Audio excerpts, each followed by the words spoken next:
Hi, I'm Professor Stuart Maitland-Knibb and I am a critical care consultant with one of the air ambulances flying in the UK. I also do some academic work, and that academic work looks specifically at the inequalities that are faced by rural communities and people working and living in agriculture.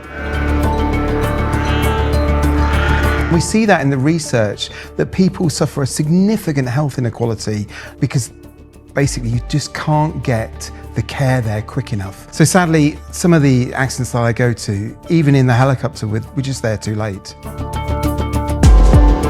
People who are working in farming are 20 times more likely to die as a result of an accident than working in any other industry. Part of that reason why they die is because they suffer this catastrophic event, and in the first moments of that event it may not be catastrophic, it may be survivable. Even with the excellent team that I fly with and all the equipment that we carry, if nothing happens in those first few seconds, those first few minutes, then there's no point in me coming, because it's happened, it's irreversible, and it's over. So if you've got a catastrophic bleed, if that bleed isn't stopped in the first few seconds and in the first few minutes, then it doesn't matter what happens in an hour, because sadly your life has been lost. And that's why we refer to it as the Platinum 10, because that really is where life is saved. It's what the bystander, the person beside the person who's been injured, does in the first 10 minutes. It's about what the person does for themselves in the first 10 minutes that really saves the life. The person that we're talking about, the farmer, the farm worker, the relative of the farmer, hopefully will never have to deal with this in their life. But this may be something that's only ever going to happen once in their life. When people are presented with chaos and an accident, their first initial thought is, I want to run away. Their second thought is, I don't know what to do. But there's this overwhelming urge of, I don't want to cause any more harm. But they need something alongside them that's going to give them the structure, that's going to take away the chaos and give them the organisation to be able to do the things that I do in the first few moments of after an accident. Well, I've got to give them what's in my mind in their pocket.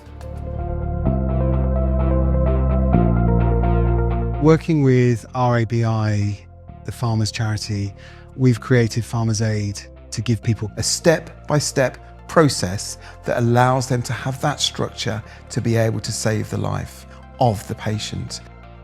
The FarmersAid app will sit in their phone and will give them the most likely 10 scenarios and how to deal with each of those scenarios with confidence.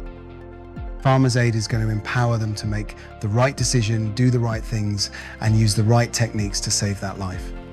FarmersAid will give the most 10 likely scenarios, and if that's all the time that you've got and that's what you need and that's what you use in the emergency, we're absolutely sure that that will do a fantastic job, but we want to give more. FarmersAid will also provide critical care kits that can be placed in farms, on farms, in trucks, on ATVs, that will enable the person using the app to not only use their hands, their mind and their skill, but also high-level medical equipment to be able to save the life of the patient and to start that chain of survival that will end up with the patient being alive and in hospital, back working on the farm.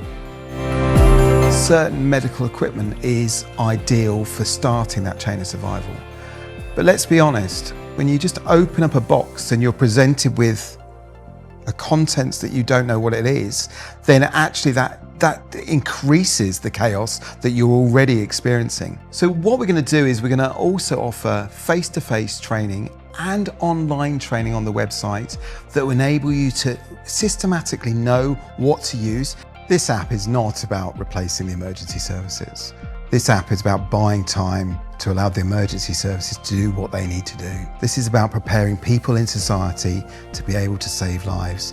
And I truly believe that if we just saved one life, it would be enough. But this won't save just one life, this will save many. So join us, sign up, scan the QR code, and when the app's available, download it.